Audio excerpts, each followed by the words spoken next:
مسلسل جديد قيد التصوير الآن، لكن هذه المرة العنوان وحده كفيل بإشعال الجدل. نحن لا نتحدث عن عمل عادي، بل عن مسلسل يحمل اسماً ثقيلاً: ملوك اليمن.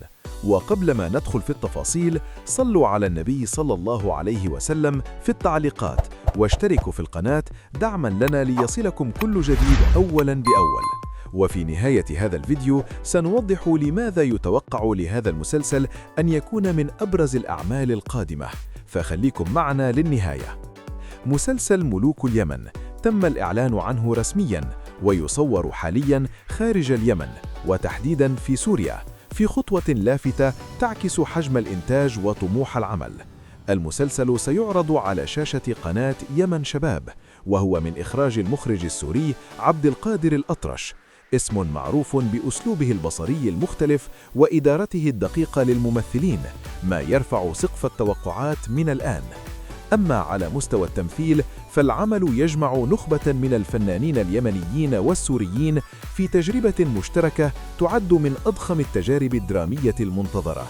من أبرز الأسماء المشاركة الفنان نبيل الأنسي، الفنان حسن الجماعي، والفنان السوري ريان جنبلاط، إلى جانب منى الأصبحي وقاسم عمر، وغيرهم من فنانين يمنيين وسوريين لم يتم الإعلان عن أسمائهم حتى الآن. ومن المتوقع أن يشكلوا مفاجآت العمل الحقيقية. اللافت أن صناع المسلسل بدأوا بالفعل بنشر بعض كواليس التصوير، مقاطع قصيرة، مشاهد من خلف الكاميرا، وتلميحات تؤكد أن العمل يسير بوتيرة متقدمة، وأن ما يتم تحضيره ليس بسيطاً على الإطلاق.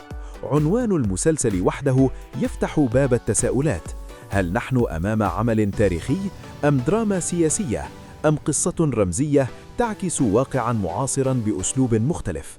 حتى الآن التفاصيل الدقيقة ما زالت طي الكتمان، لكن المؤشرات تقول إن ملوك اليمن ليس مجرد اسم، بل مشروع درامي يراد له أن يترك أثراً. والآن نترك السؤال لكم: هل تتوقعون أن يكون هذا المسلسل من أقوى إنتاجات قناة يمن شباب؟ وهل تنجح هذه الكوكبة من النجوم في تقديم عمل يليق بالعنوان؟ اكتبوا آراءكم وتوقعاتكم في التعليقات، وسنعود في فيديو قادم بكشف جديد وكواليس حصرية. إلى ذلك الحين ترقبوا، فبعض المسلسلات يبدأ تأثيرها قبل أن تعرض.